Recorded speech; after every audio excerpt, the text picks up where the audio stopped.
last time, y'all finished up your dealings with getting your fleet together.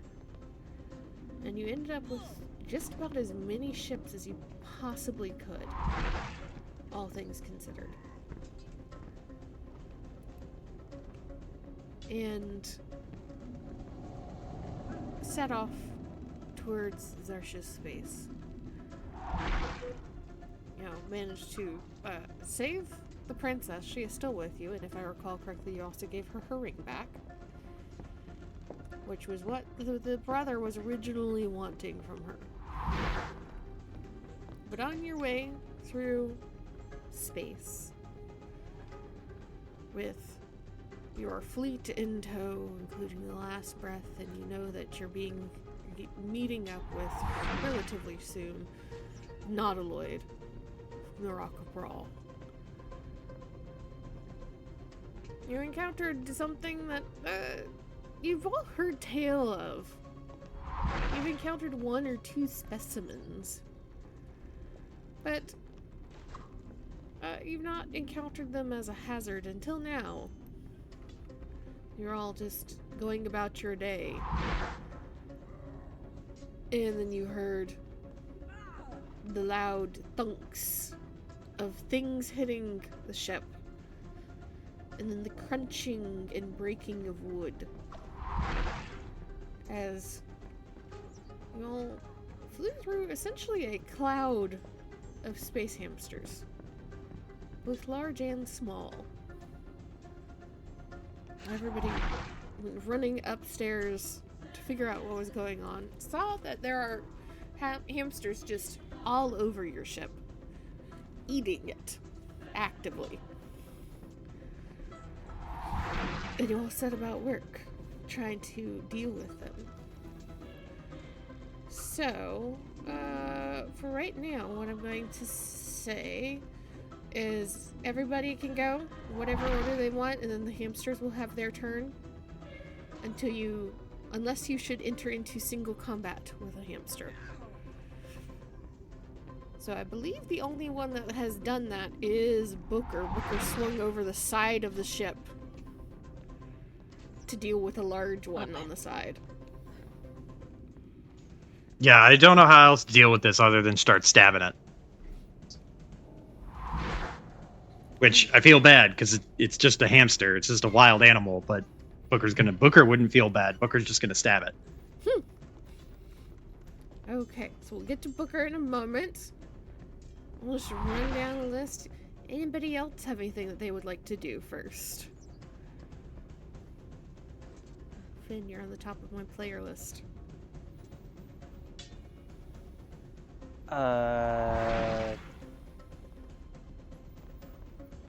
Do any of them look particularly hungry? Oh, they all look hungry. Are they carnivores? Omnivores.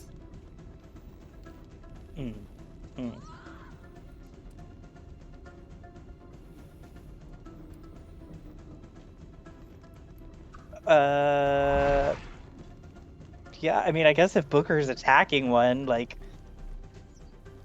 Finn's gonna do the same. How far is this one? It's the max of your run speed, I imagine. Okay. And then I guess it's just gonna try to hit it off with a frying pan. Roll me an attack. Okay.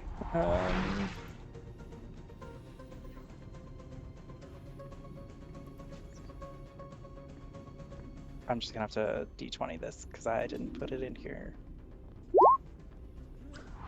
So that is... does attack roll get proficiency bonus? Yes. So that is a 17. Something you're proficient with. Yeah, 17. Okay. So that will hit. So you fucking baseball swing your frying pan at this little hamster that has landed on the railings of the ship about head height to you and has started to gnaw through the floors. And you smack the hell out of it. There's that satisfying thunk. And it'll squeak. You knock this hamster into the astral sea, and it just starts floating away. But you see start to like twist and turn and scurry its feet. And then you could swear it starts running in the astral sea this way, further away.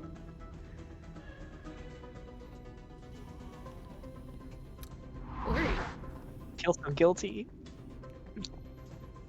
I think Ori last game had went ahead and cast Bigsby's hand and was going to try to physically pull some of the hamsters off. Mm-hmm. Which one are you going for? It's one of the big guys because it says it can do huge or less as far as what it can grasp. Huge or smaller creature within 5 feet of it. It can be cast up to 120 feet away. So I guess we're going for the one. If Booker's got the big one there, I'm going for the one in the back, I reckon. This one? Yeah. Okay, so that's going to be a contested athletics check, I believe. Stat block. Because it goes against my spell DC to get out of a grappled condition. Or Gotcha. it says hold on. The hand attempts to grapple a huge or smaller creature within 5 feet. The target must succeed on a dexterity saving throw, or the target has the grapple condition with an escape DC equal to your spell save DC. Okay, dex save. What is your dex save, my big boy? Let's see here. Spell save DC is a 16. That's a failure either way. So you have successfully grappled. And you can begin pulling your next round. Okay.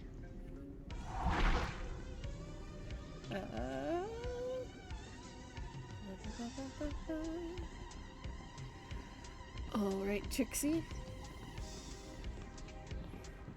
Booker has gone on the side one place. You've heard a thunk somewhere else. You see a giant hand starting to fight another one.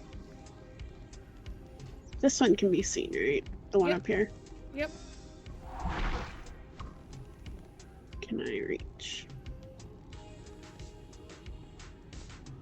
Yep. We're not No. really in initiative yet, right? No, not fully. This is casual. Can I get up to that one then? Yes. Okay. Gonna get up to it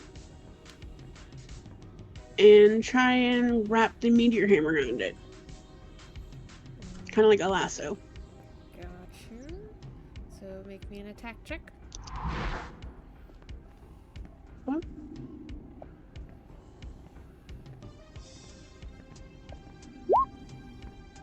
Everything is so slow.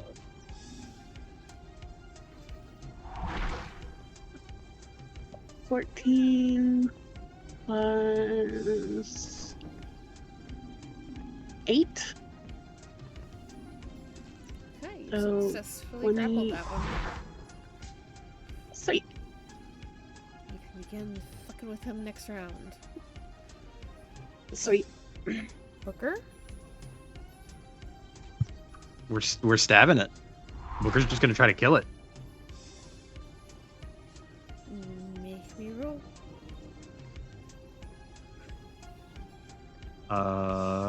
We're gonna start with the best one.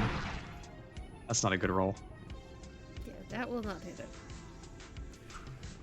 Just swing What the about this dagger one? and it kind of tucks away.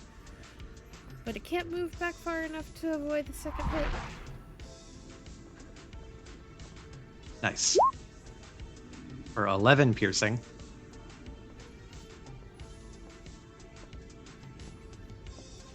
And then one more attack with this one. Not a crit, but real high. Mm-hmm. For 9 damage. You stab it twice, and it stops trying to eat into the side of the ship and looks up towards you. You get this long, kind of drawn out squeak, and you see its teeth kind of bared, which is odd because you're used to the teeth being bared in a creature that has something sharp and pointy, but all you see are the 4 long rodent teeth. But it does trigger a reaction from this, as it will use a reaction to bite, since you did hurt it.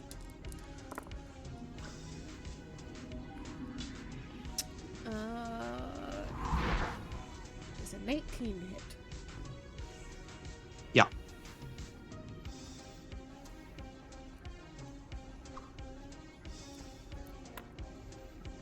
For 8 damage. Okay. The last dagger flips away. It bites down and cuts down along your arm with the blunt teeth. You're not sure if it's a cut or just a very, very deep bruise at the moment, but it's not fun, and you realize very quickly this is something that's biting through wood. If it gets a good hit, it might bite through something else. Koya.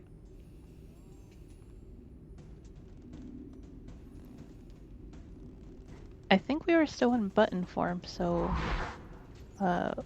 we're gonna run up to this one, but grow to full size. And pick it up by the scruff and try to eat it.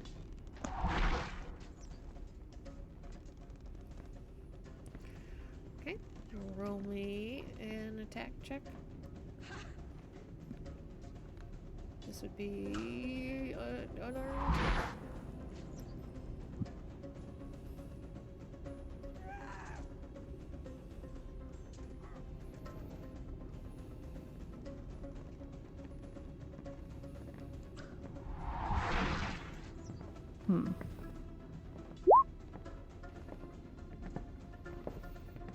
Okay, you successfully grab it, and it is just a normal sized hamster, maybe just a little bit larger than a regular hamster. It starts screaming and squeaking in your hand as you pick it up. Give me athletics if you're wanting to eat it.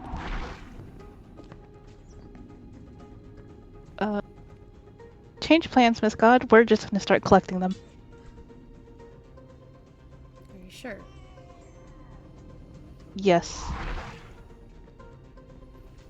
Oh, this brings us around to the NPCs and hamsters section. Roll me an athletics check to keep a grip on this thing.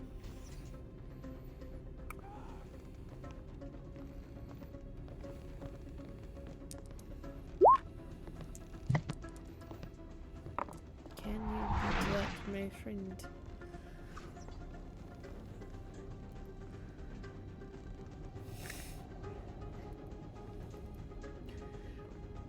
That's a nat 20 on the baby hamster. So it escapes, and that triggers its fun little go for the eyes ability. I need a dex save, Koya. As this thing bites your thumb. Can you say that again? Go for the eyes.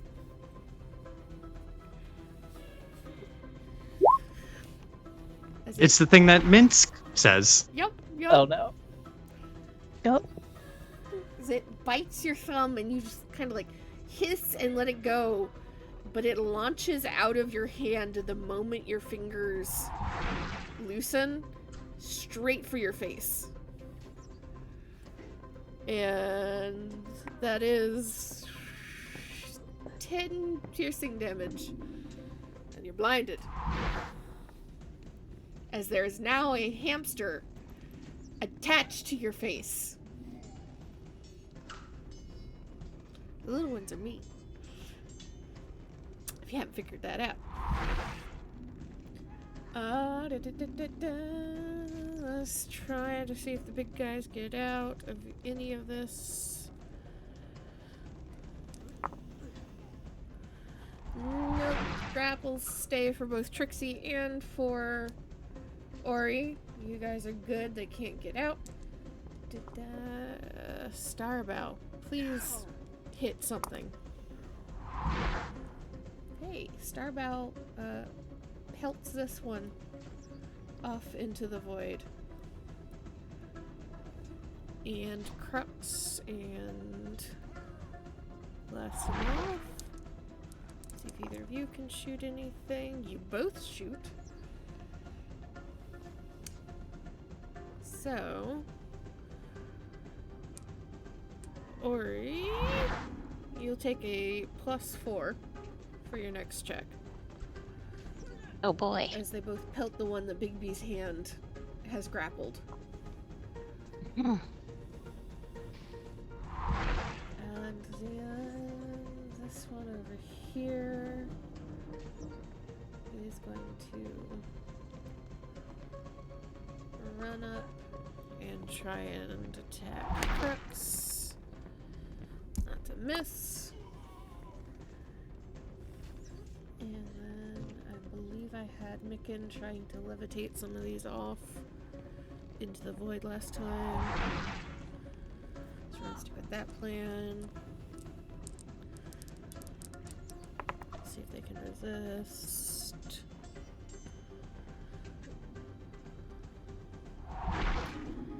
Little one resists. Little one is dug too deep. This one starts to just levitate into the air off of the ship as well.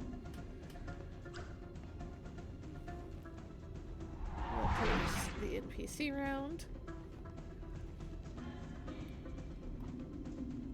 Finn, you doing anything?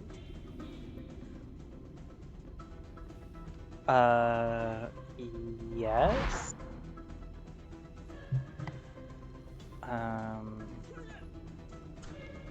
Damn. I'll remind you that Gonna. Booker's off the side of the ship, so he is like fighting sideways right now. Can I reach his mouth? Mm-hmm.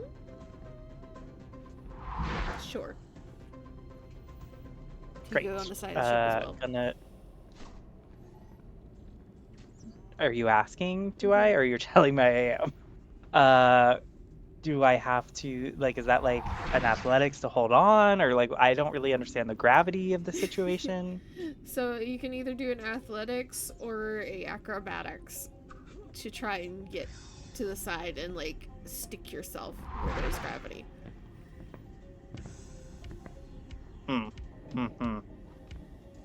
And I assume if I fail, I'm just suspended in space? Yeah, you start floating. Yeah, never mind. Gonna move here. And that's it. I was gonna feed a treat, but I can't risk it. Ori? Or the biscuit. Since I have it in my grasping hand grappled, I'm going to non-lethally crush. Non-lethally crush? Yeah, Okay. I have toggled the thing to non-lethal damage. Give me a roll. You have +4 because it's been shot twice. It's not happy. As bonus action to cause the hand to crush it, dealing bludgeoning damage to target 46 plus my spell casting modifier. So what do I do? Just hit the 46 and then add a 4 to it. Mm-hmm.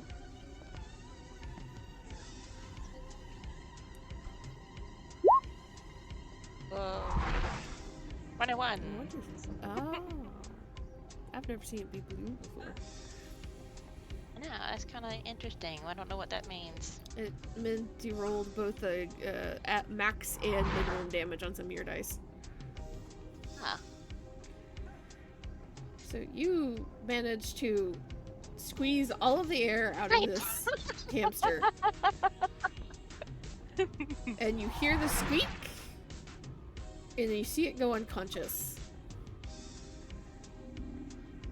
And Bigsby hand just kind of like drops it off the ship and kind of like gives it a little push so it floats away. Just spiraling, half curled into the astral void. Go to sleep, go to sleep, go to sleep. Trixie. Well, she's lassoed it, and now she is going to trigger astral arms. I believe that's a bonus action. Mm-hmm. Yep, and pull. Try and pull it off the ship. Okay, give me an attack roll. You'll have a +2 because it's Okay. lassoed and grappled. Actually, advantage, I think. Advantage. Yeah. Okay. I get my Pathfinder and my D&D mixed up at this point. So 9 plus 9 is 18. That'll be enough for the big boy. You just Sweet. heave, and I imagine almost do like a suplex to get it off. And it squirms and scrambles, and do you push it? As it has lifted into the Yeah. air. Give it one Yeah. good kick in the butt, and it starts to float this way.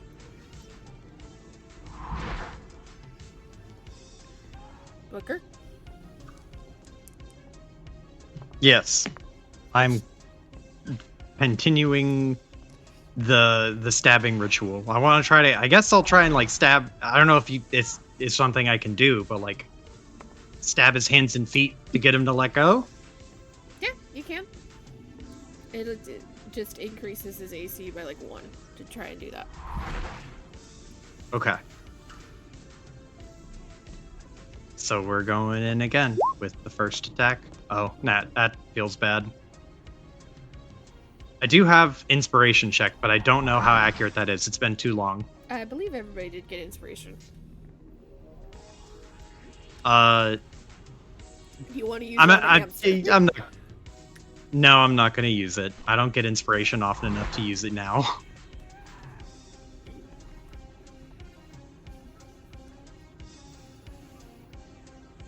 Okay.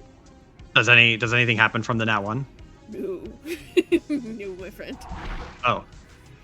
Okay. Then a second attack. Yeah, you're not in the dead 25. god, so you don't get the wild magic shit right now. Okay.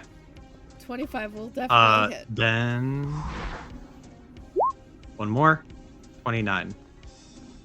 And that will Not a definitely 20, hit. but still pretty high. What is this trim that you have of really low and then 2 really high? I don't know. It's interesting. So you stab it, it kind of pulls its foot back, but it's not fast enough as you slash at another foot. And you hit it twice more. Roll me a little bit of damage. 13 and 9. Do you want to kill it, or do you want to just knock it off? Booker would kill it. You have killed the giant space hamster. And it does just start to float Yeah. off unless you want to grab it. Nah. Booker knows what he can make with giant space hamster hide. He's not interested in that. So that one's gone. Let me move this one here. Koya, you have a hamster on your face. I do. Bite it. I would give you inspiration if you bit it. Sounds violent. I will get on all fours and start shaking my head violently like a dog. Okay, that's a contested athletics.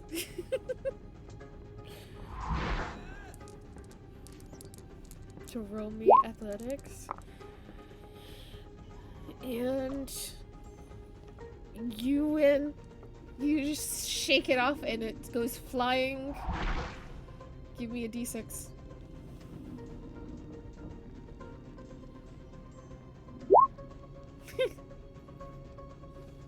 Hi, Finn.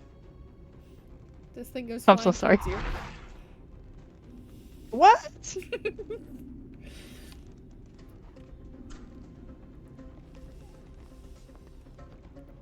And NPC round. We're gonna try again for Micken really fast.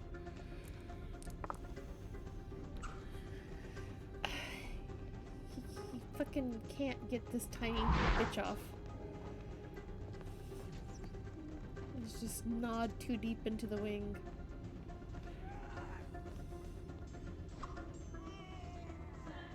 Krax is going to attack this guy.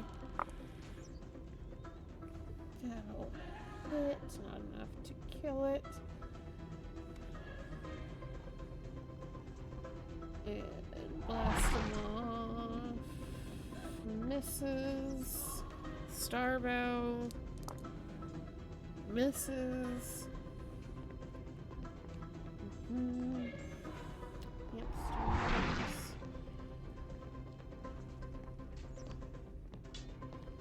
This one reattaches itself to the wing. This one is starting to scurry up the wing. And roll me a dex check then. What? Like a saving throw or?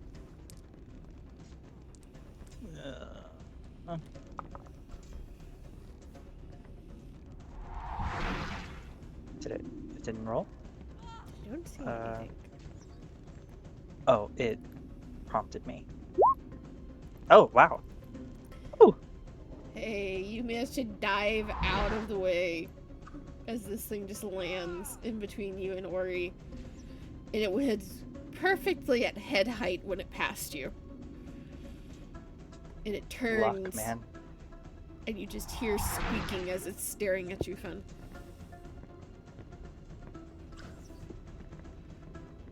And we go back. Finn, it's your turn.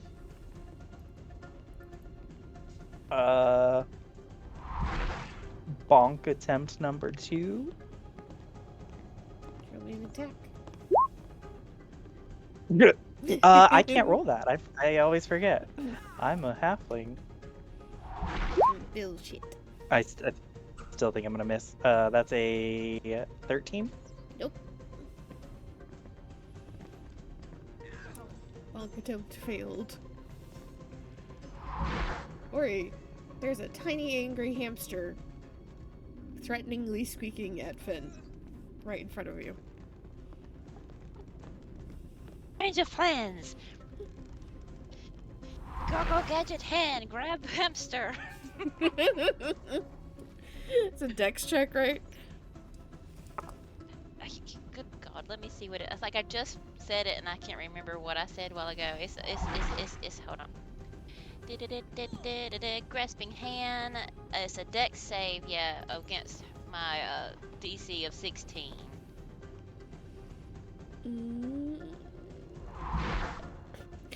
Yeah, 23 will pass. It just slips in between the fingers. Now it's squeaking at you, too. Well, at the hand, because I'm like... Let's see. It's concentrating on that. Can she just go nebula form while the hand is dealing with the Yes, you can hide. Whoosh! You can hide from the hamster.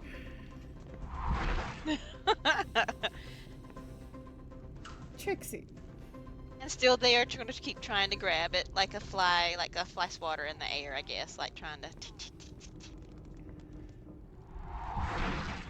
There is chaos on the deck, but you see the thing that you have knocked off has also landed on the actual sailing wings. There's 2 more on the armor. I was gonna go for these 2, but I thought I kicked that one off. I'll go for that one actually. Second burst, same as the first. Go ahead and attack.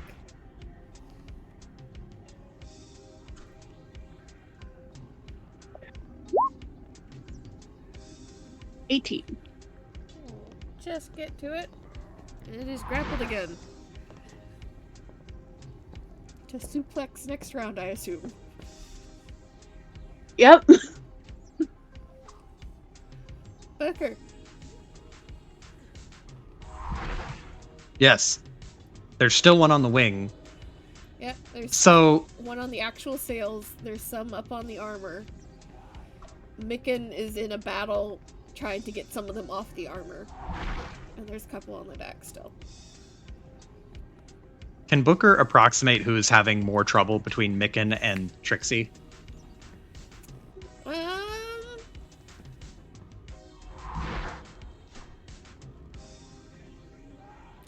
Well, Trixie's having trouble physically, Micken's having trouble mentally, I think. Because he's just Also, using levitate. Koya's blinded, right? Koya got the hamster off, so Koya is no longer blinded. And, okay. So, When you detach Booker- the hamster, it's no longer blinding you.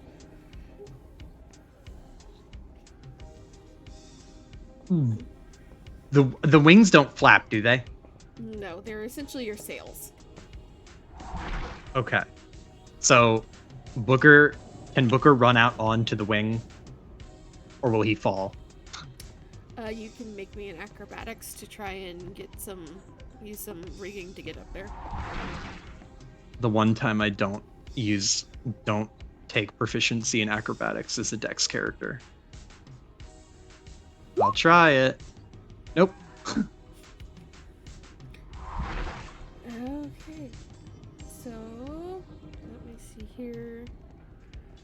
You start to try and use the rigging to get up into the sail itself, the wing of your ladybug.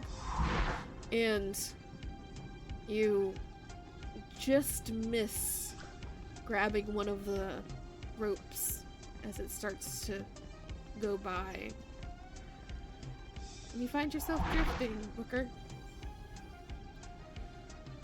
Starting So to where am float I at? in the Over here? void. Yeah. Can I do anything? Is there anything you can do?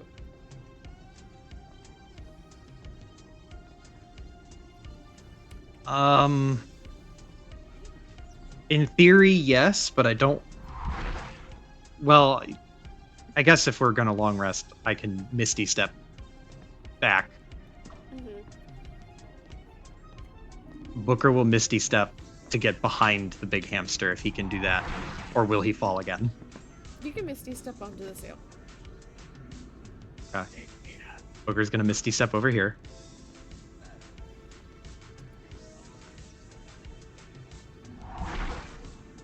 And does my attempt at getting up the sail use my action? Now use your move. Okay. So that's my bonus action. Then on the opposite side of Trixie, Booker is going to take advantage of this hamster's distractedness and just try to jump in the air and plunge both daggers into it. Okay, rolling at advantage. Full bloodthirst. Where's my advantage toggle? There we go. 19. Mm-hmm. And A natural and a 19. Two very high rolls. Okay, roll me some damage. First one is 12 piercing. The second one is 11 plus 1, so 24 total. Is that Wait, with are you your- doing chunky crits? Yeah, I don't think that's with the chunky crit. That is not with the chunky crit. If we're using the chunky crit, it would be 11 plus 4 instead of 11 plus 1, so it'd be 15. Because Booker only gets a d4 on a chunky crit. I'll say because that one is grappled, and you have done a crit on it. You managed to help Trixie to boot this thing back into the sky as you're yanking your daggers out. And it starts to drift off as well. Fantastic. We did it. We did it, gang. Quiet.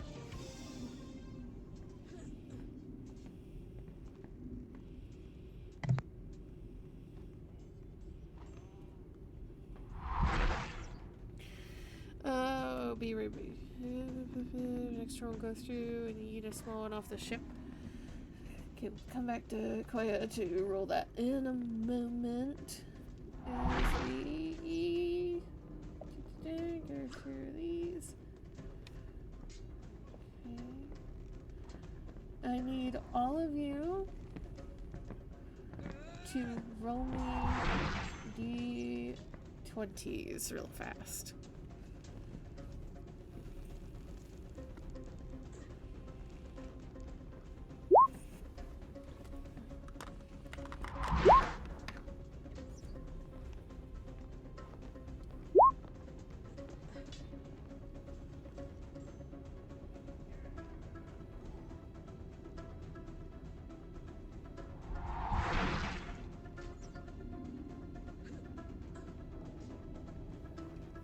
Joe. D20, please. Yes. Sorry. Bad rolls all around. Actually, this was good because this is the amount of damage that they're doing to the ship right now. Keeping tally of that. Okay. The ones that you're not interfering with. Alright, let me see. NPCs. Crux is gonna try and shoot the one in front of Finn. That's a hit. And this one is actually dead now. That's before. Starbow. Gonna miss. Blast him off. Gonna crit fail. Micken is once again embattled with the small hamsters and the armor. Hey! He manages to pluck one of these off and send it flying. The other ones stay on for now.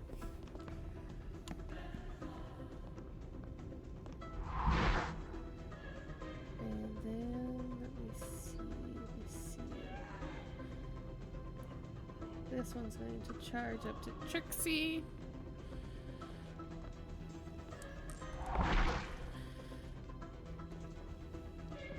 The 24 hit Trixie. It does.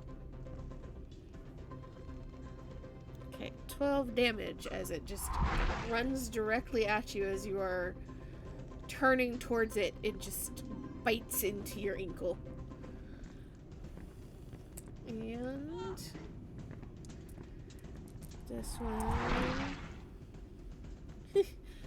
runs up and tries to bite at Koya's foot as Koya is standing up again. And misses. Okay, there's one here, one here, one still on deck and one on the sail. That's all that's left. Oh, Finn. Yes, I'm up, Hmm. and this is the only one. Yep, the only one on deck, so.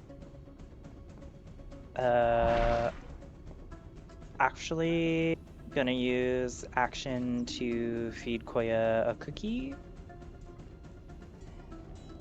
So that'll be 2d6 plus 4. Okay. Roll the 2d6. Koya or me? You. Does it matter? Okay. Yeah. So it's 10 HP. And then as a bonus action, because I fed the cookie, I can take help as a bonus action. So I will help Koya. Okay. Go ahead, resolve Koya's turn then. Koya. You get an advantage. This one has run up and tried to bite into your foot. Oh. Okay. What are we rolling? Whatever you want. It missed, but it's there. It's trying to attack you. Pick up by the scruff and throw it off the ship. Okay, unarmed attack.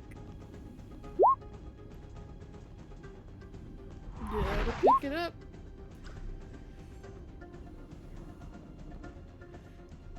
You can eat it. Well, actually, this is one. Because you missed your last turn. Yep, the eating would be happening this turn. So you yeet this one. Into the void. Not trying to collect them anymore, I see. Learned my lesson. Ari.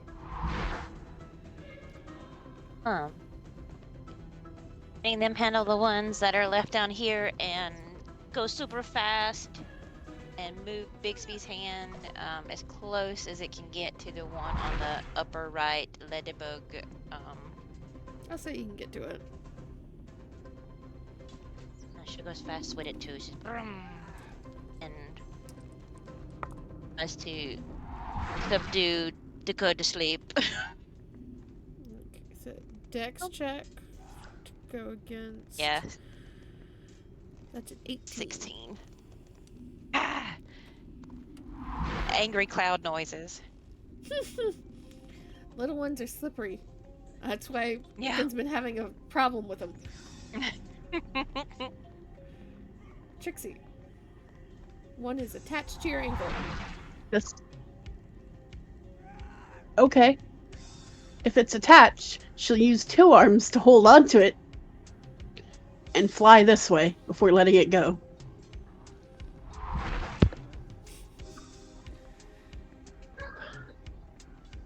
So it flies with you. And I'll need a dex check. Okay.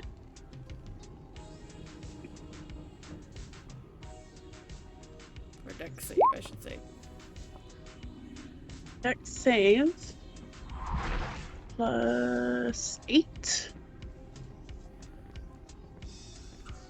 So that's 15. Oh, you just need it. It tries to launch itself at your face, but you duck out of the way. And it is floating through the void. Booker? And All that's left are the ones on the I used- armors. can I get back on the ship before Yeah, you can just reach the the ship ship. flies away? Yeah, Yeah, like, yeah. tail end of it.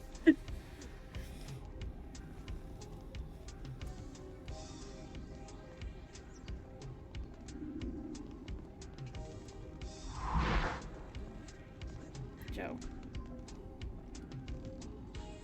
Yes, sorry. Hold on one second. Ugh. Why do you sound like you're dying? I'm getting distracted by something unimportant. That's my bad.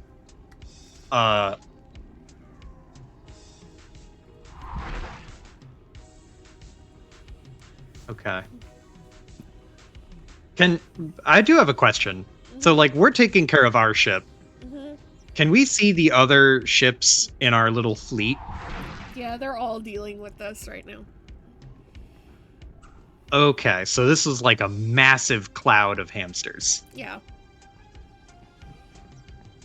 Some of the larger we ships help? with like larger crews seem to be handling it okay. Some of these smaller ships are less well off. Some of your wasp ships and such are struggling a bit because there's a lot less to damage, which means that the damage is going a lot further. Okay. You'll have the benefit Well- of the ladybug being heavily armored. The wood is very thick. There's not much Booker can do about the rest of the fleet, but at the very least, he can get some of the last little stragglers, hopefully. Which, if I'm going by tokens, there's only some, the only ones left are up here, Mm-hmm. And over here. and technically here. Yeah. You see, It's a basically bit of a just, run, like, but- slapping down on this one, and it just like darting around in between. It's a bit of a run, but can Booker get all the way over here, or get close enough that he could throw a knife? Yeah, you can get close enough to throw. You get probably about here. Like here? Between the spots, probably. Oh, here.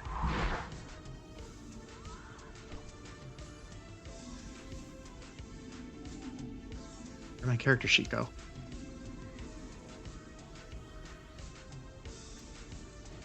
Okay. We're knife throwing. That's a pretty good Okay. throw.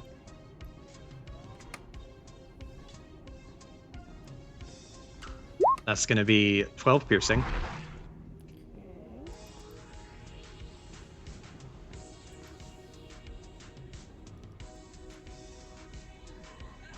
Got another one.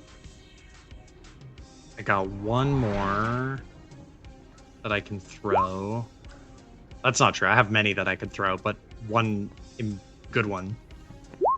That'll be a 21 for 9 piercing. That'll kill this one. Perfect. This one is also dead. Then Booker will turn around. Or he's good, right? As far as health, yeah, but as far as like angry cloud noises, you see like a little space nebula cloud and a giant hand trying to play whack-a-mole. Or he's got it.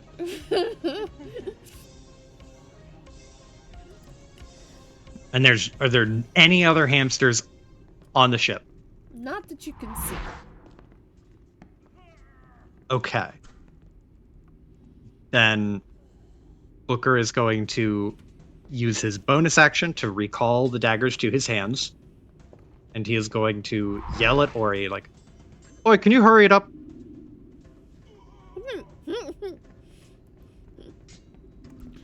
Further Even angrier cloud. noises. Noises. Yeah. The cloud has turned red. Hmm. Give you another shot. You want to try? Actually, this is a dex save. Unless there's a specific attack you can make with Bigby's hand. Here it is, but she's trying not to damage the ship because it's a lot of forceful hand, clenched fist. Gotcha. Let me see here. That's a So fail. she's just trying to like, I have it, and it's going to go to sleep. Just take the hand and push it as far into the distance as you can. Yeah. Go away. Shoo.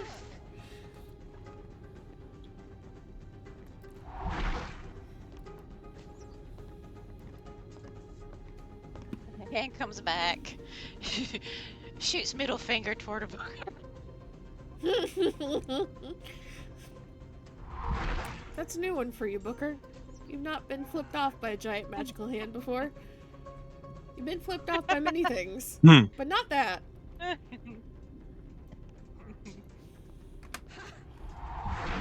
But you all managed to survive. The ship, relatively speaking, only takes minor damage. What can easily be taken care of by a bunch of mending spells. But let me do this calculation really fast.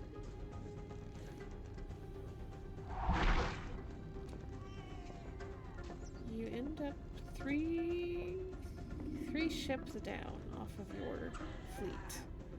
Oh no. The crew's moving to other ships, but the ships themselves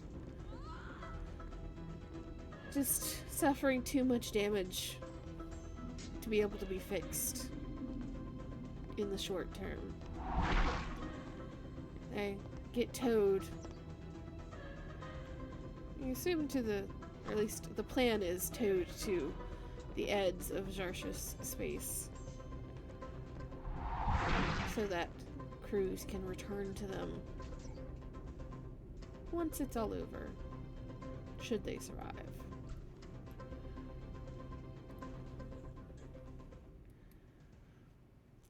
But you dealt with the space hamsters. And you continue onward. Is there anything in particular that any of you would like to do in the last few days it takes to get where you're going? What projects do I have?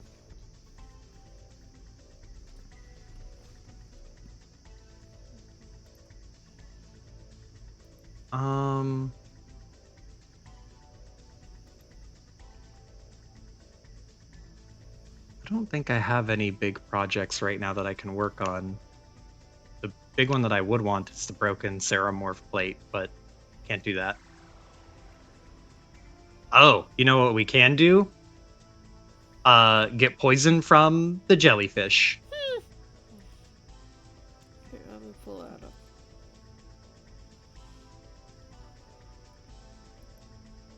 Anything else any of you would like to do as I am finding this PDF again?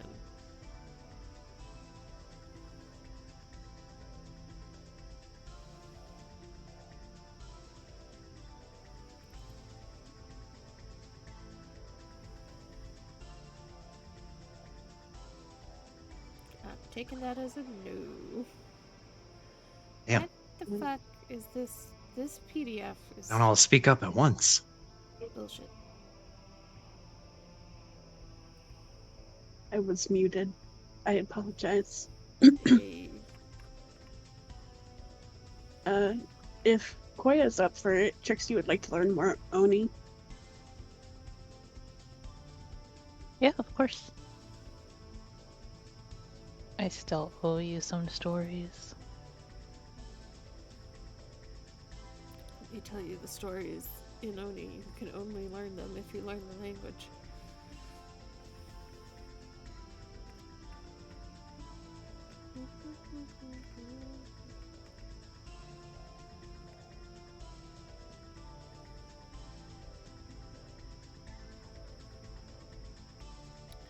Okay, so Booker. I will need animal handling or survival.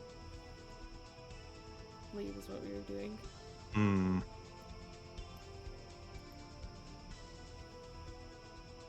They're equally shit for me. Animal handling. Oh, there we go. Yeah, the answer is That'll just work. real good. That'll work. Yep. So,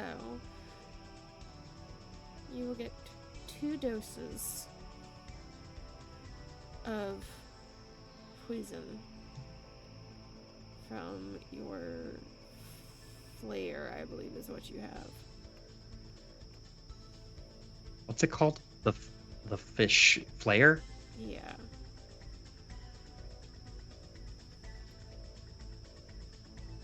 Can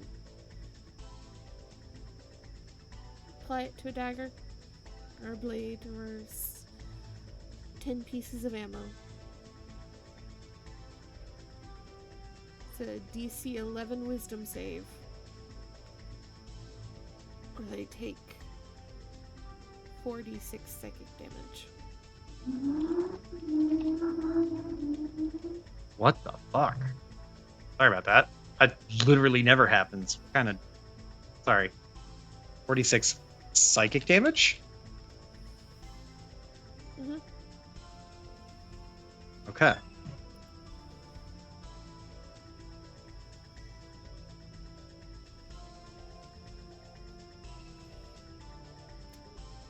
And you're learning Oni, Trixie. Let's see here.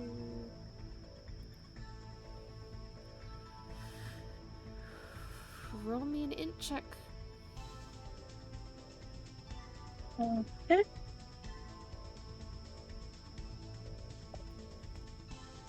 And say, give me 3 of them. 1, 2, 3. And those are all at -1. Get 1 point. 1 point towards learning Oni. 1.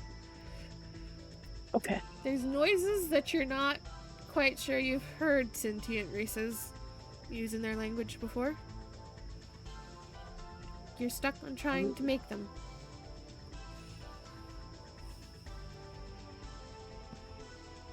Koyashi is doing her damnedest. But she sounds a little bit all we like a can frog. ask.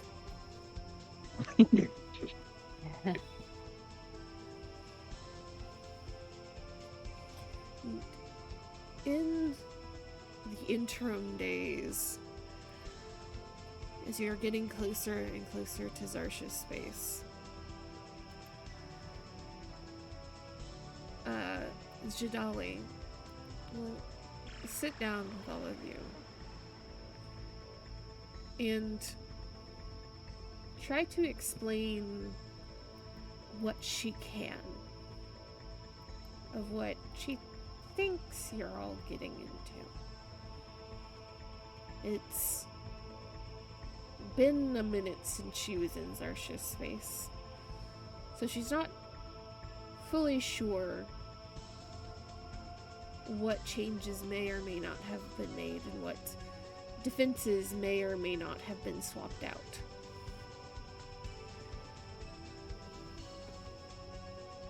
She tells you that Xaryxis itself is the star at the center of the wild sphere, and at the center of the Elven Empire. And that long ago, thousands upon thousands of years, generations of pure-blooded elves, they found a way to harness the star's power to fuel not only the energy it took for their civilization and their citadel, but their very magic itself. They don't pull from the same sources of magic that all the rest of you do.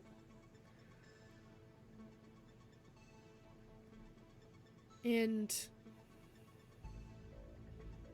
this continual and increasing use of what to them is their deity has begun to diminish the star, and it glows dimmer and dimmer.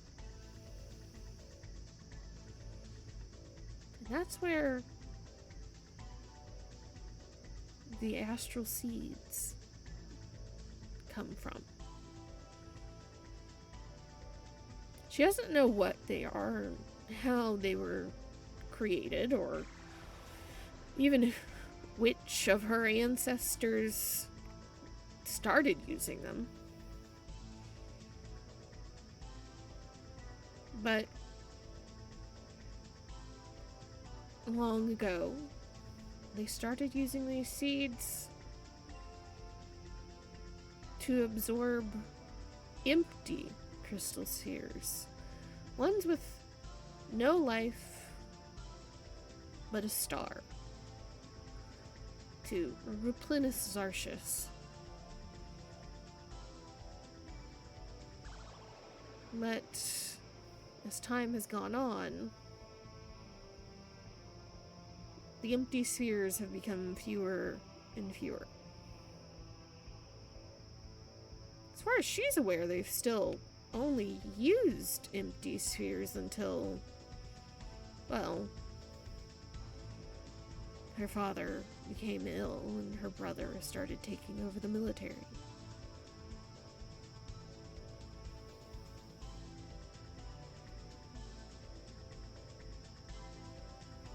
She will kind of roughly draw out the astral map that is in your resources now to show you what's inside the sphere.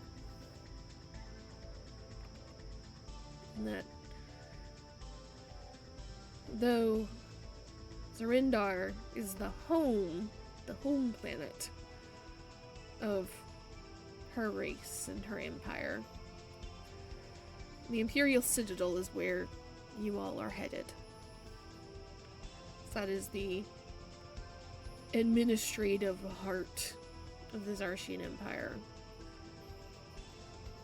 And where the castle and the army are.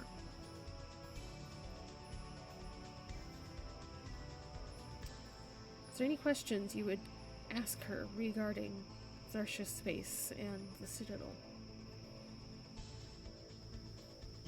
Where's the thing you said? In our resources? Resources, yes. Oh, okay. Not in the game, in Discord. Mm-hmm.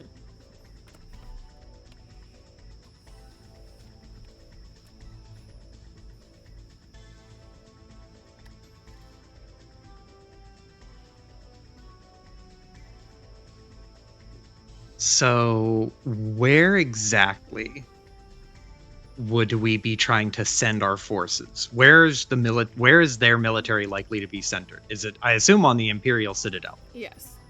Will be centered on the Citadel, and with a few detachments would likely be around Xaryxis.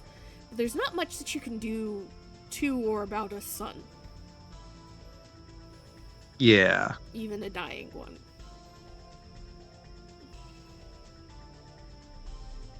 Did she say how they harness the power of the star? She did not volunteer that information.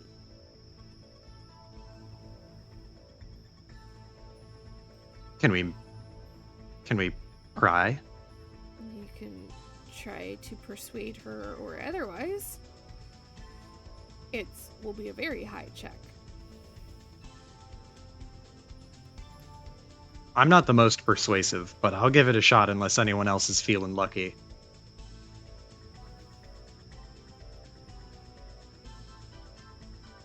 Nobody's volunteering, so I guess it's you. I have a little bit of charisma. How much is a little bit? 14. You have a higher bonus than me. I've got 13. I have an 18, but I don't know if he's gonna roll very well about. So how do you get the power from the sun? For my notebook notes. Just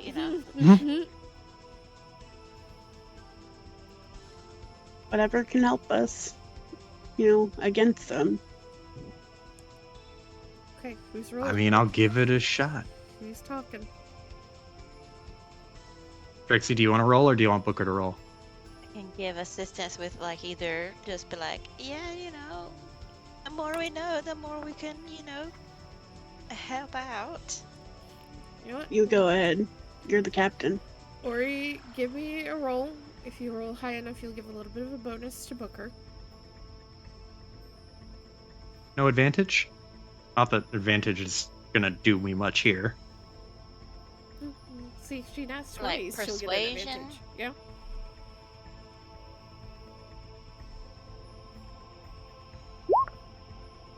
Ha ha ha. So it'll be a +2.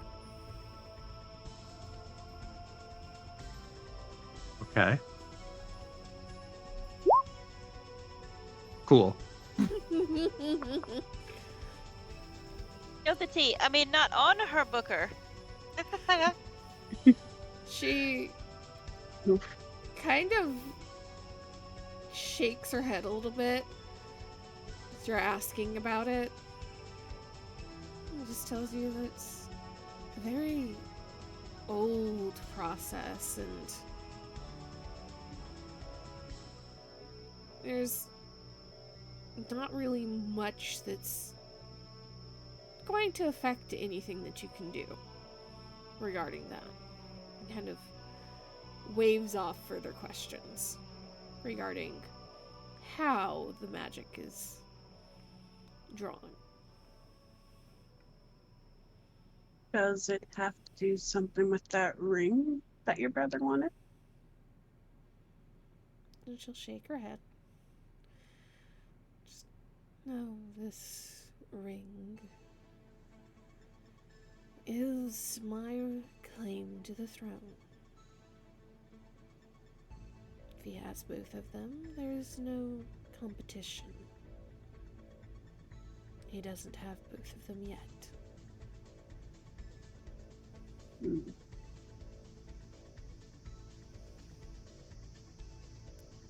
So how do you plan on this going down? We're gonna roll in and assault the place. We're not gonna kill the entire army. Not really. But we can get you to where you need to go. But where do you need to go?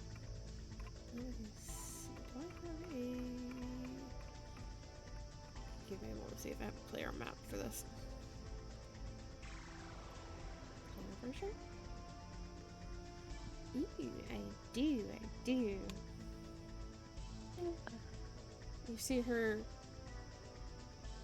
kind of pat around the robes that she has and open a fold in it and pull out a pouch that you all quickly realize is some sort of small bag of holding. And she will pull out the parchment, and you look at resources in Discord again. Let me see here.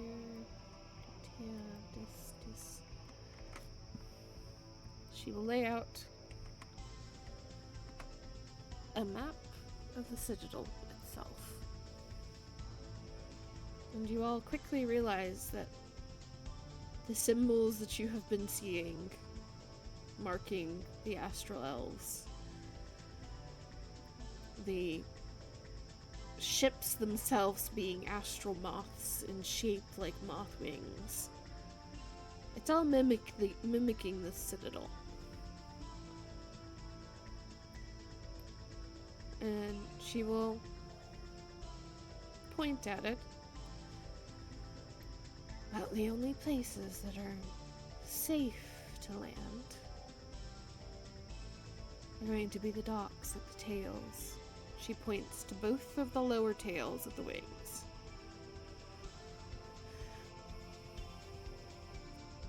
On the right hand side is commoner's docks, the left is the military docks.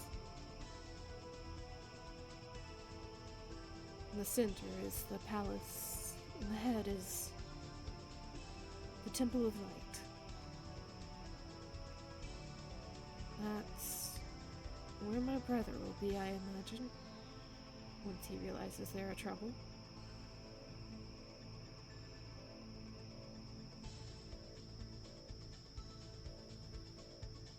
We have to get to one of the docks and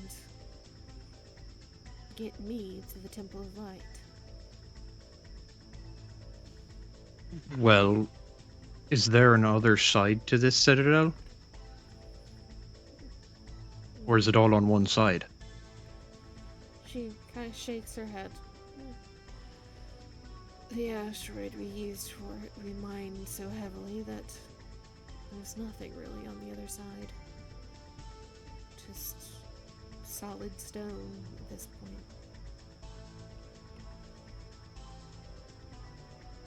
Booker, this is a map, right? Yes. Like paper? Yes. Booker is going to hold the map up in one hand. And he is going to point with his finger and imitate a Spelljammer ship flying in. You're saying we go here, and he's going to poke the dock. Mm-hmm. And then we walk, and he traces his finger from the dock through the city streets and up to the palace. And we land here and walk up here with you. No, I don't imagine there's going to be much walking, but get there, yes. Why don't we go this way? And he is going to take his finger, fly down and around and underneath the citadel, then up and over the top and be right on top of the citadel or the palace. There's nothing on the bottom.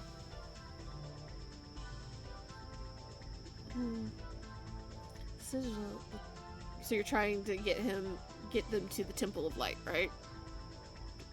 Yeah, like fly underneath the citadel where there's nothing, and then just go straight to the top and then loop around the top.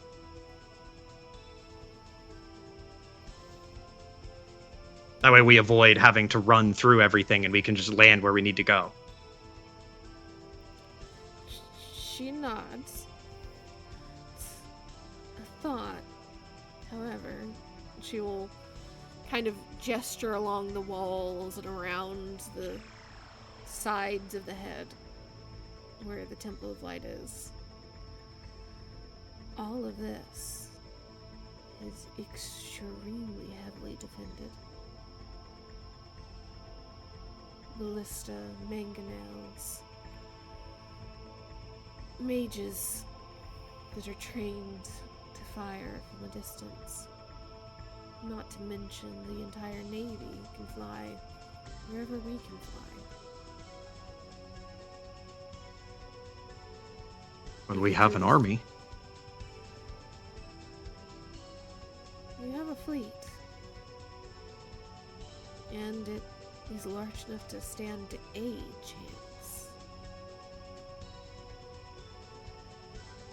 But do you really think that one solar dragon is the only one that we have?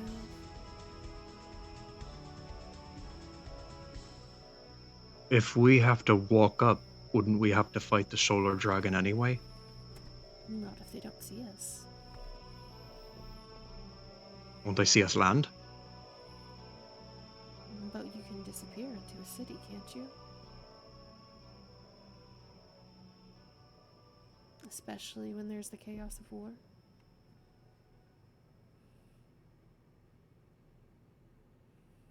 Booker sits back and crosses his arms and stares at the map and just kind of thinks about it for a second.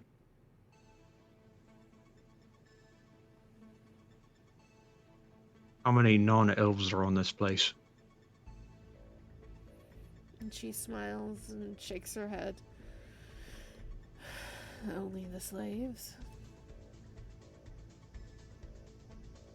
But I would wager there's still a handful that are loyal to me.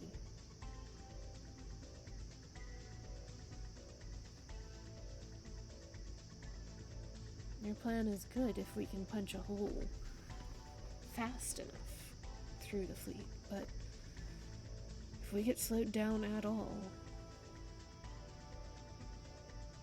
I don't know that we'll get to the Citadel fast enough to outrun anybody.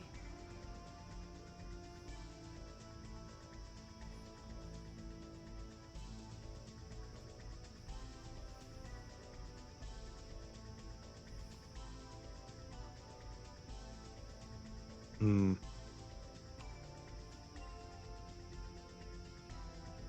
If we leave our ship at the dock, they're gonna know it's not one of theirs. A giant ladybug amongst a bunch of moths. We could also go to the commoner, like land on the commoner side. Mm-hmm. And you can leave people here to try and fly the ship for you. So you're getting We'd dropped strand off. ourselves. Potentially.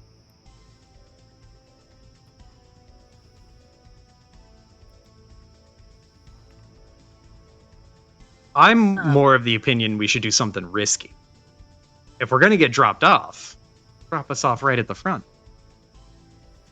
Smash and grab. We'll do this thing quick.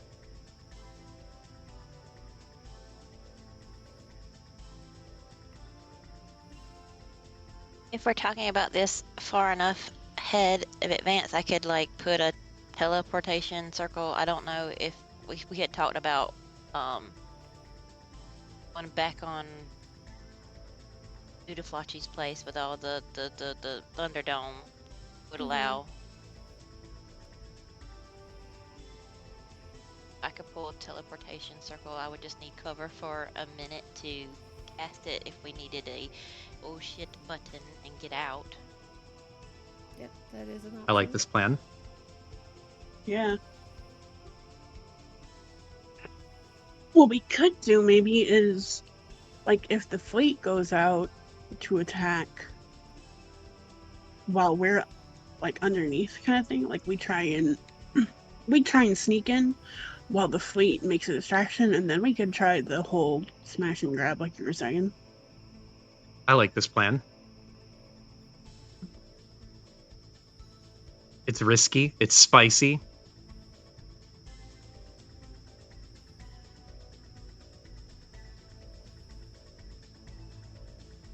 Crew, opinions? Can you repeat it for me? I think I just like had a brain melt for a second. So, have our little battalion of people, our little impromptu fleet, fly in and start causing chaos, because there's gonna be chaos no matter what. Like a bunch of foreign ships pop up on your doorstep, there's gonna be fighting. Mm-hmm. So we bring the fighting close to the Citadel, and then while the fighting is distracting the Citadel, the Ladybug swoops down and under and around to get, like we said before, right on top of the like central area, and then we all disembark and the ship flies away, and then we can teleport circle ourselves out of there if we need to evac. But it's like we have the big distraction, so all the guns and attention are pointed towards the fleet, and then we swoop in down below, sneak in real fast.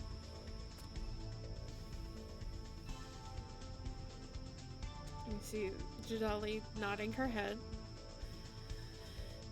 There's potential. I can't say it will work 100%, but not the worst plan for a ragtag group of whoever you could pull.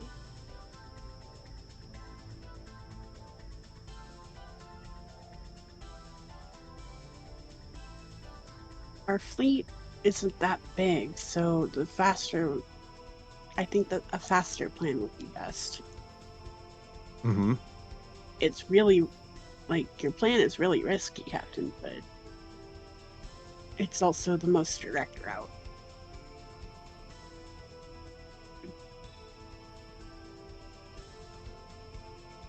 So,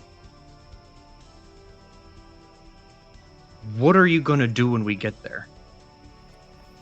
What do you need to do to ensure that we don't all die in the fight? And she kind of tilts her head. Give me 1 second to reread this.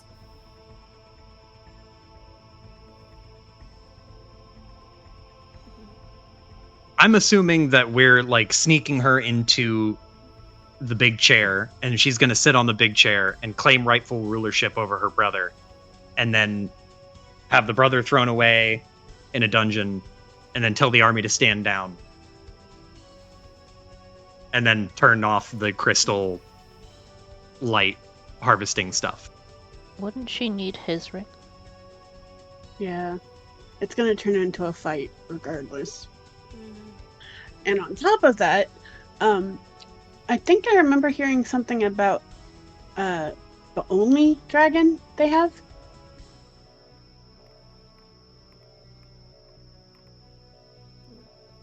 Jadali just kind of tilts her head. Well, if I can get into the temple, that's where my father has been being treated, and likely where my brother will be. Ascension to the throne happens there.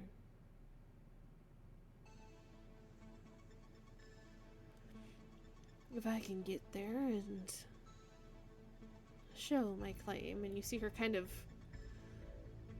cover the ring with her opposite hand, I have the right to challenge for the throne.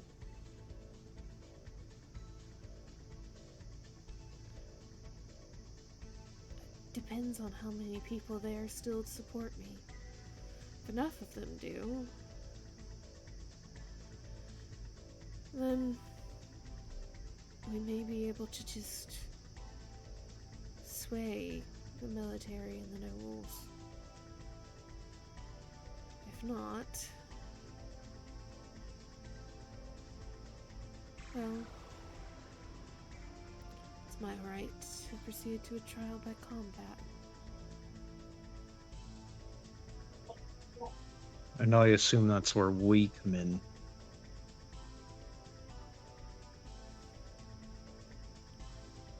She kind of looks Booker over and tilts her head one way and the other.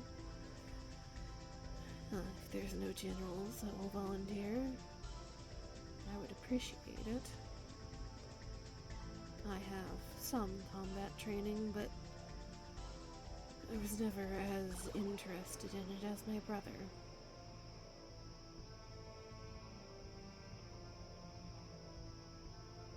And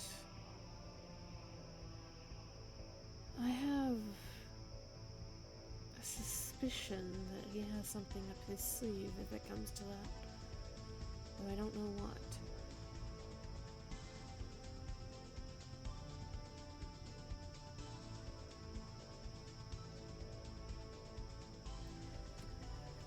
So we get in, challenge him, kill him if we have to, get you the throne, and then you call off your dogs. And she nods.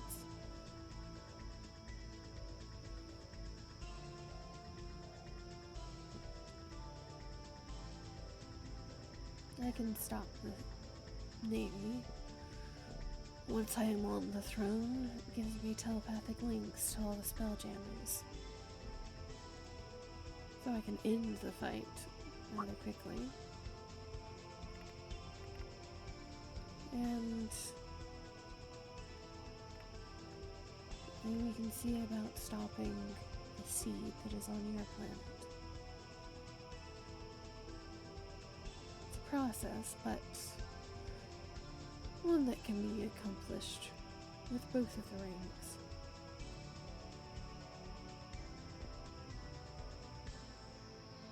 Is your father going to be having any issues with this? My brother has gone this far.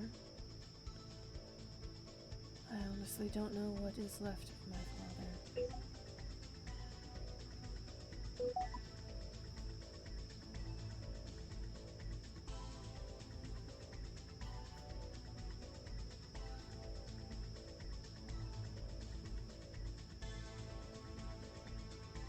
Mm.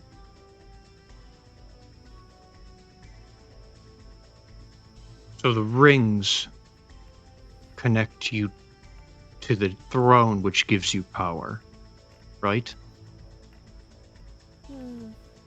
Doesn't give us power, but gives us connection to what we need to do, yes. If I get you both rings, could you end it before your brother's dead? Possibly. If I get both rings and get to the throne. I need both.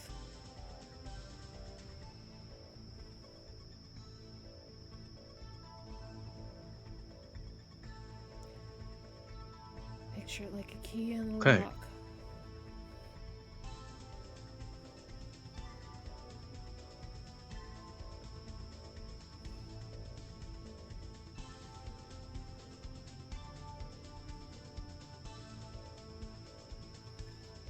All right, gang. How do we feel about our plan? Go in quick, fast, It's- smash and grab. It's crazy, but it sounds fun. Mm-hmm. A long rest for me, but make sure I grab the teleportation circle, yeah? Mm-hmm. Yeah. Yes, please. Cody, Charlie. Cody, Charlie, opinions?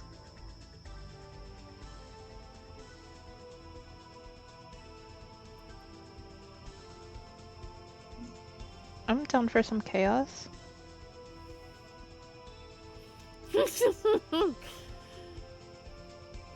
That gif. Okay. Cody is communicating through gifs tonight.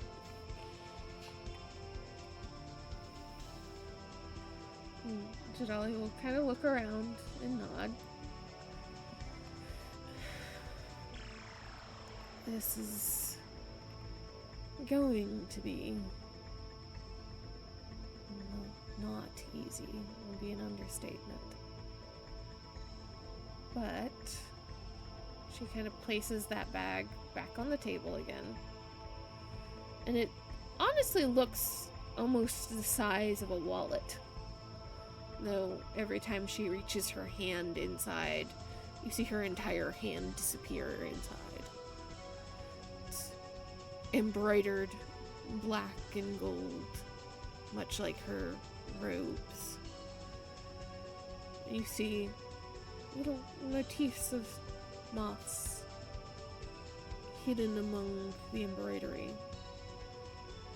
I think I might have a few things that'll make it easier. And here's your last set of magic items for the end of the campaign. Let's see.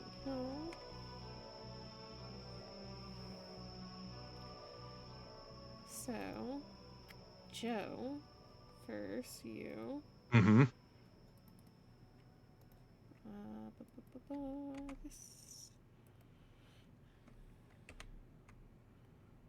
This actually worked the way I wanted to.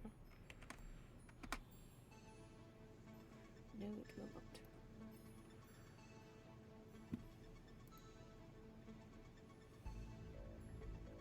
Give me just a second.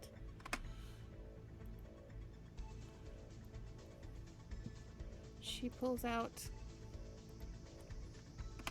this Psy blade. Ooh.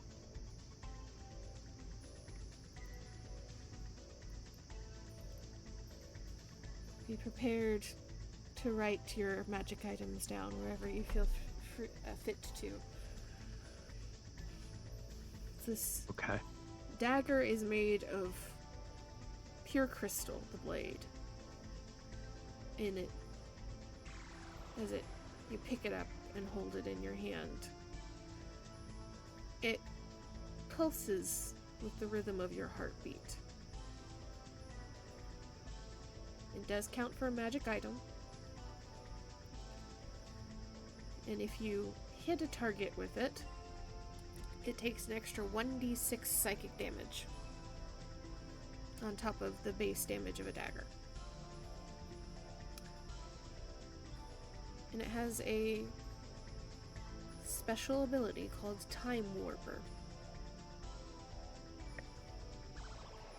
As a bonus action, when you hit a creature with this dagger, you can force it to make a DC 13 int save. On a failure, its sense of time begins to unravel, and it cannot make reactions until the end of its next turn. And on its next turn, it can only take a move, an action, or a bonus action.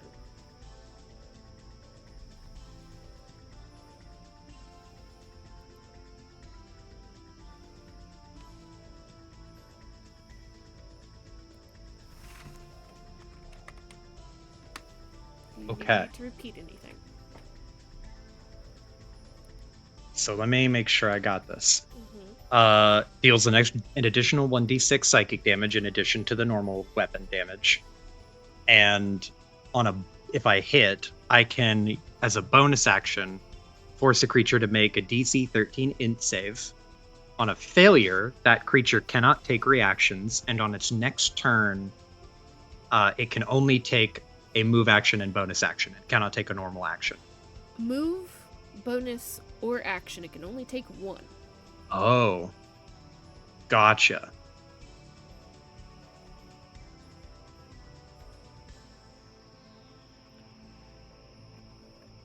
Let's see which one is it. Got it. Cool.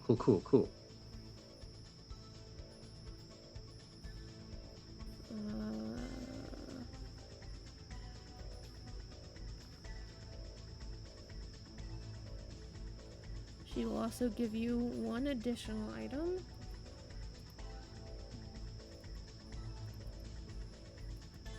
Ooh, that is not the right one.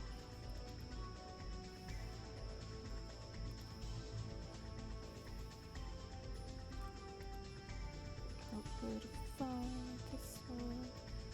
She will give you a potion of wrath.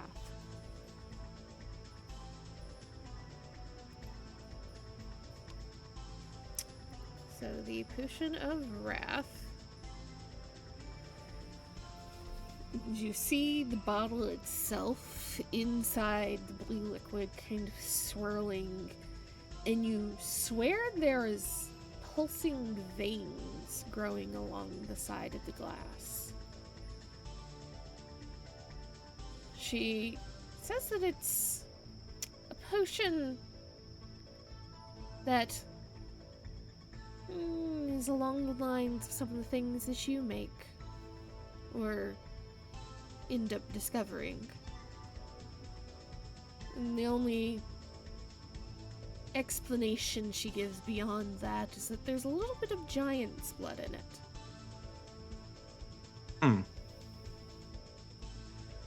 For 1d4 hours after drinking the potion, you will get 3 effects. Let me know when you're ready for those effects. Hold.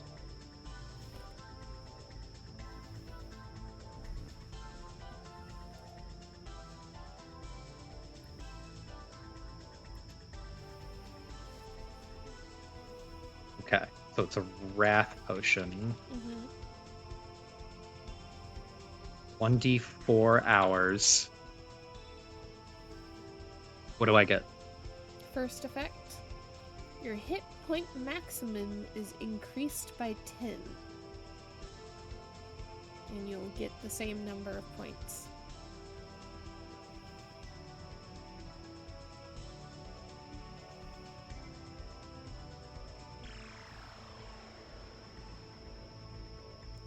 The second effect is you get the enlarge effect of the enlarge reduce spell.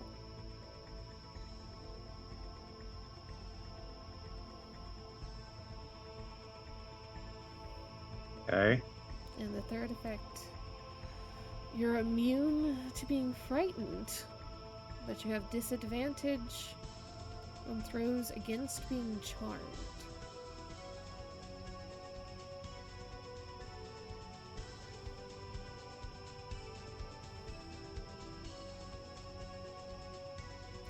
She does warn you that there Okay. are several side effects once the potion wears off, but it's a little different for everybody.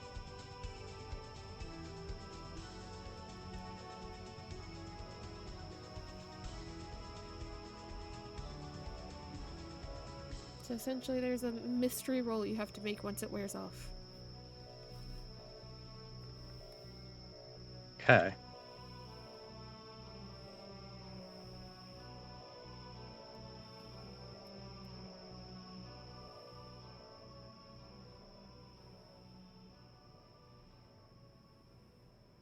Okay.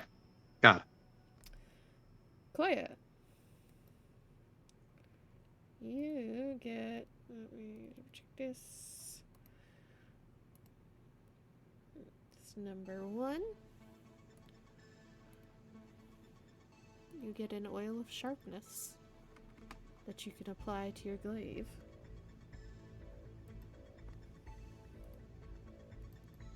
Are you here, Charlie?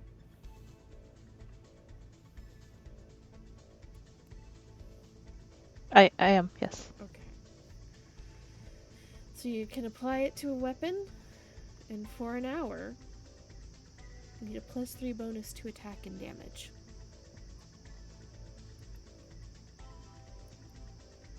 And then, let me see which one of these I was giving to you.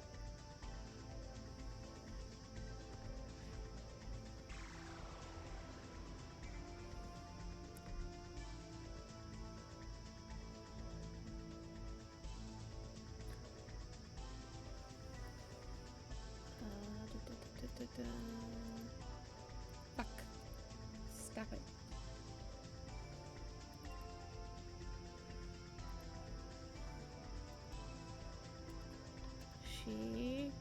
This is not a shield, though it's listed as a shield. I'm using an alternative thing for it. You'll get a medallion shaped like a shield,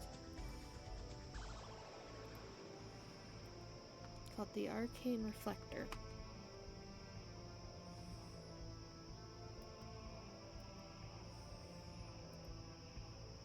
Are you ready for your effects, Charles?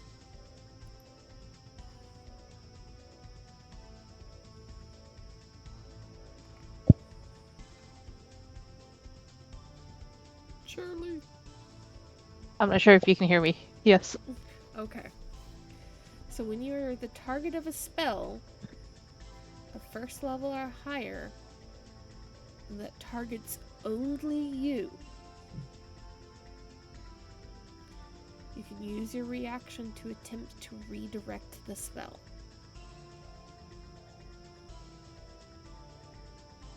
You'll roll a d8.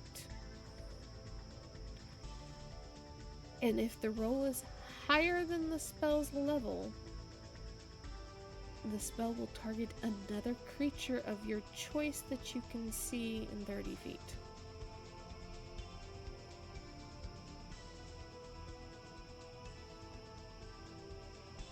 Okay. And each time you fail to do this, a gemstone on the amulet will crumble, and it will lose a little bit of its magic. So you essentially have 3 shots, 3 failures before it loses its magic.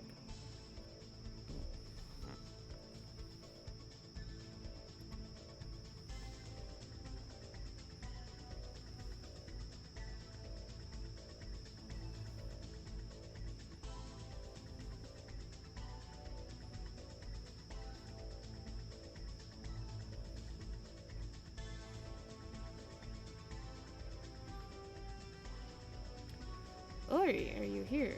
Mandy. Yes. Your magic item.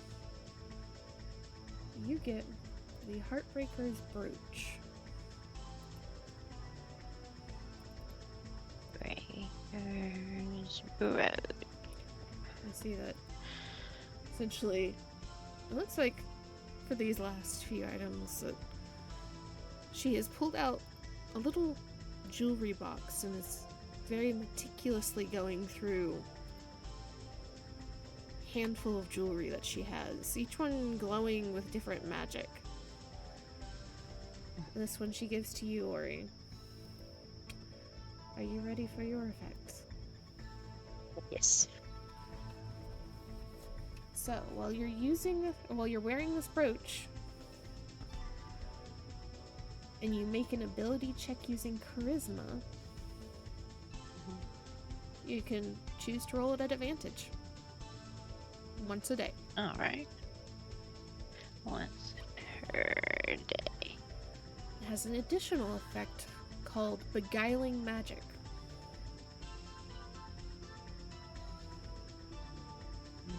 Magic. Where it has 3 charges that recharge at dawn. Recharge. Appropriate. As an action, you can expend a number of its charges to cast a spell. DC 13. Okay. 1 charge is Charm Person. Person. 2 charges is Crown of Madness. Crown of Madness. And 3 charges is Suggestion. Suggestion. Okay.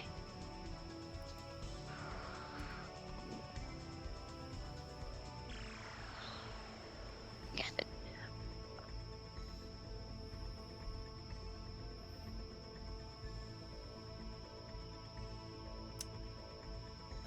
Let's see here.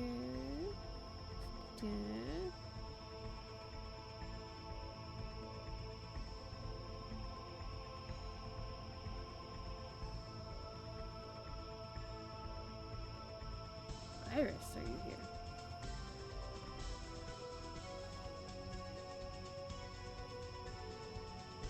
Iris.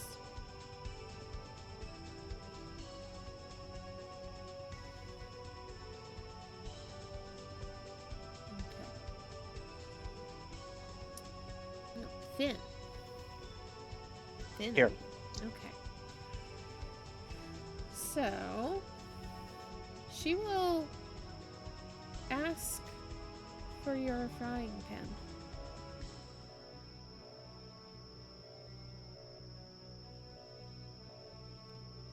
He will give it to her, but is very skeptical. You see her lay out some crystals from her jewelry box and starts to apply it to the sides and handle of this pan. Each one almost amethyst and glowing. You see her binding them to the metal with magic. And have upgraded this pan as a weapon. It is magical now. Are you ready for your abilities with this? Yes. So, should you hit somebody with it, you'll take an extra 1d4 force damage.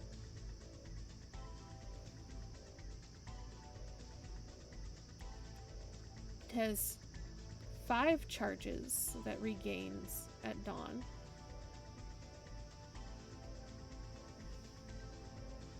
That you can expend 1 or more on a successful hit. It has 3 options. For 1 charge, you have the push option.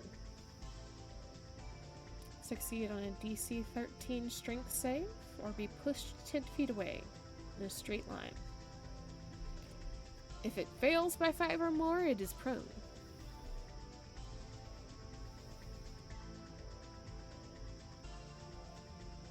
For 3 charges, it has the stun option. It's a DC 13 con save, or it's stunned until the end of its next turn.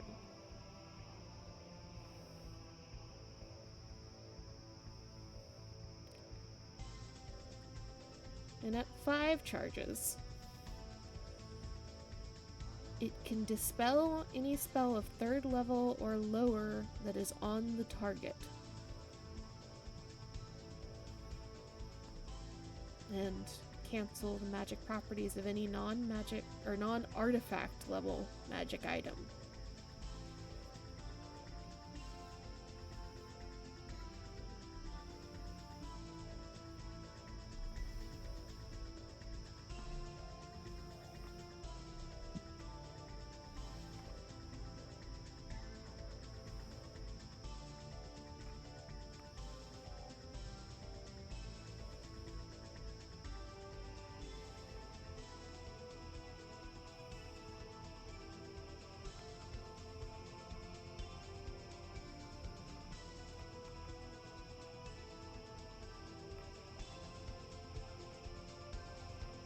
Got all that down, Cody? Yes. Okay. Iris, you're back. Yep. Are you ready for your notes? Yep. You are given a pair of gloves that look like silk at first, until you put them on and they start to become armored.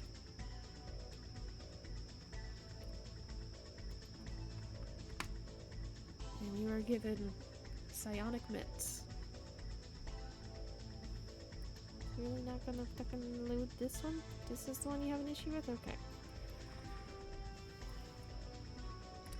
Psionic mitts are powered by a gravity crystal in the palm. As an action, while wearing the gloves,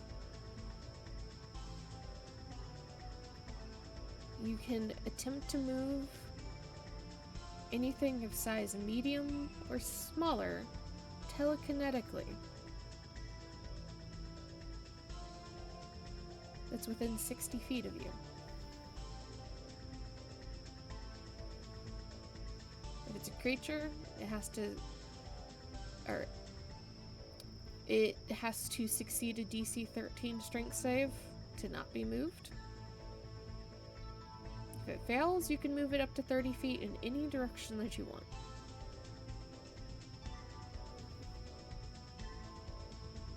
DC 13, what save? Strength.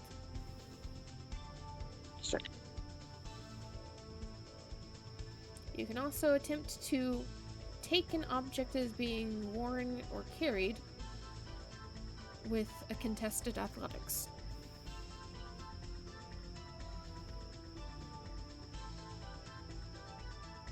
And it has an additional ability called Gravity Wave.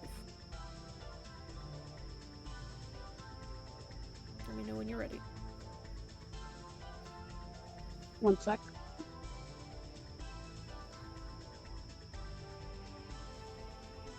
Gravity wave. Mm-hmm. Okay. As an action, you release a wave of energy in a 60-foot cone. Each creature in that area must make a DC 15 con save.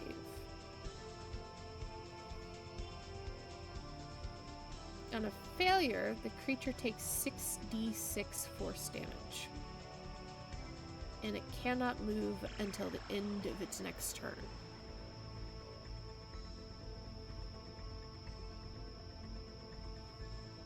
This can be used once a day.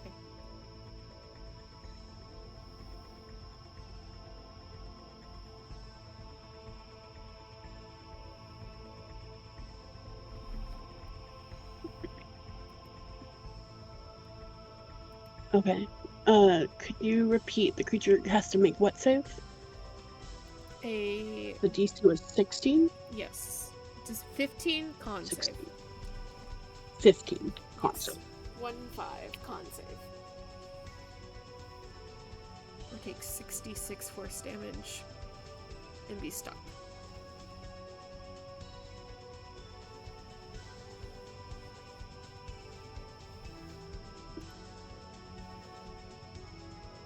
Okay, thank you.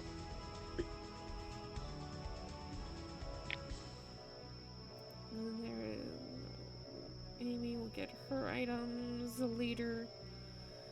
And the last one that she pulls out of her jewelry box is something she just sits on the table in between everybody. It's let me see, do I have this one as well? I believe I do. Yes. It's a brooch, small, in the shape of a moth. And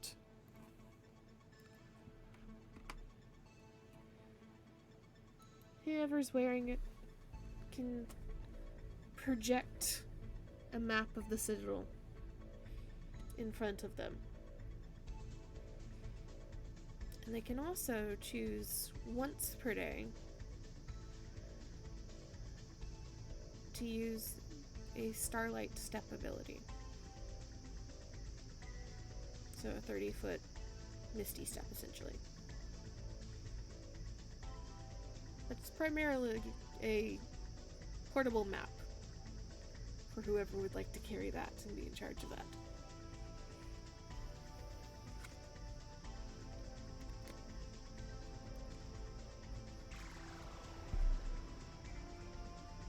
Any questions or confusions with your magic items?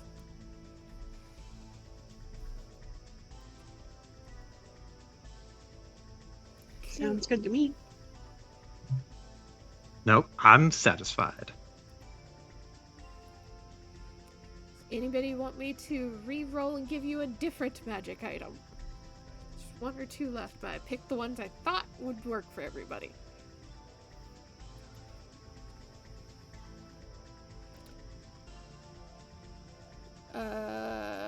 I'm good.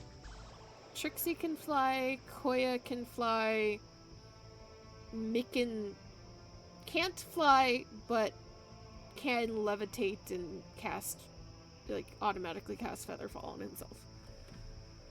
So it is, Finn, Booker, and Button.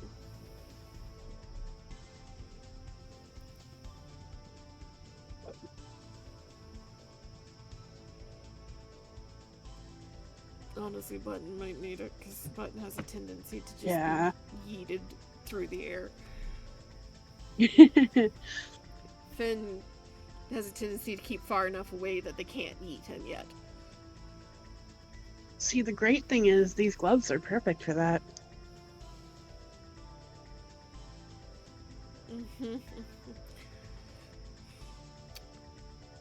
So, with that said,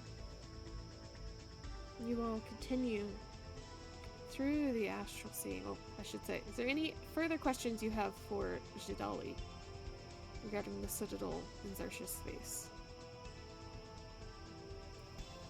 I think I got everything that I want to know. Yeah, I think we got a plan. Oh, how many dragons are there? She kind of tilts her head one way and the other. Depends by what you want to know exactly. Ancient, adult, young. It's always a good handful of worms around.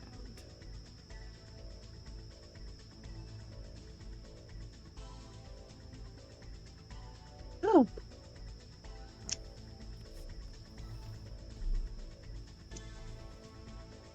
How many should we be expecting to fight? It depends on how willing my brother is to send them. We prize the dragons nearly as much as we prize the citadel itself. Not meant to be used as weapons, not lightly.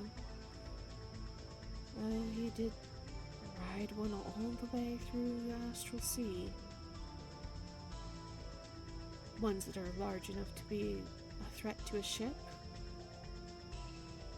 A dozen at least.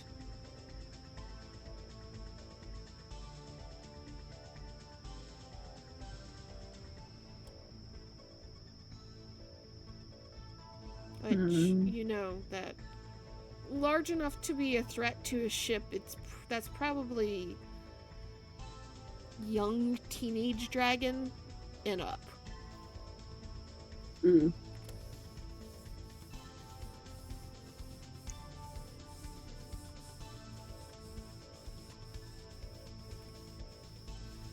We should definitely let the rest of our fleet know the plan. Give them that warning. You can disseminate that information in the last few days of travel.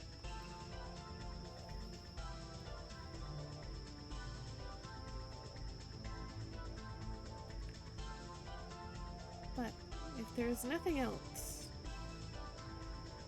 you all are traveling through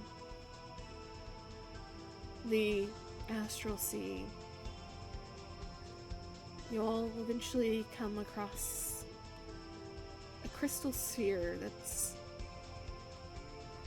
smaller than you're used to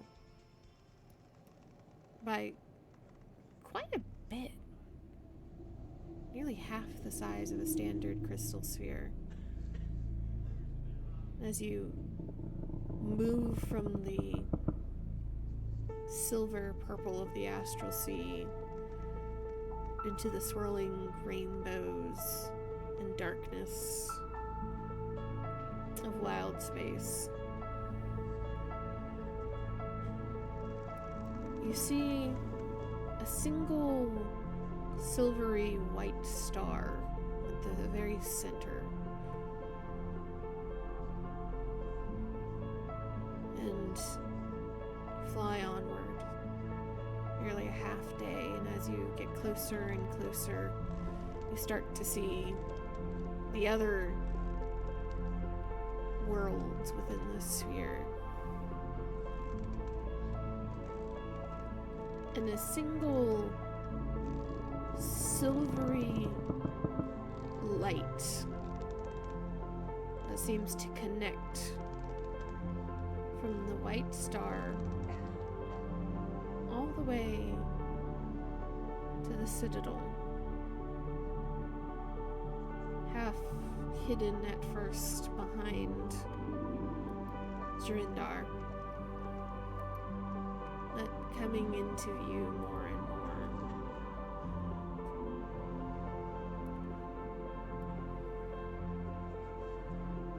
And as you get closer and closer, you begin to see the buzz of activity around the citadel itself. You see dozens of ships moving around. You see a city built on the citadel. Almost, you'd swear, made out of crystal and glass. And a single bright light at the end of that silvery thread that stretches to the star. This focus of the magic and the energy.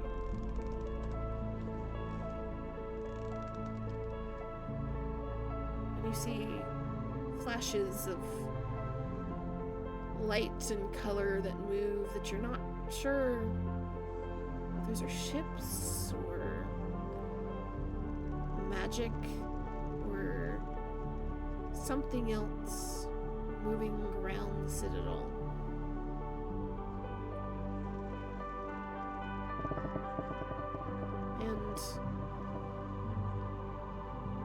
one of the ships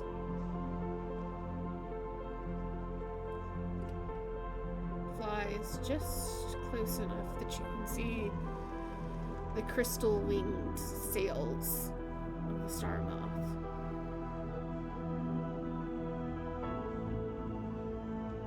And it's in that moment that you realize you're no longer blocked by Zerindar either.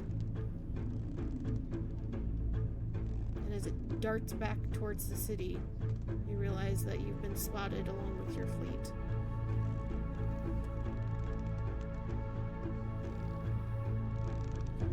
As all of you, and all of the ships following you, start moving faster and faster towards the Citadel.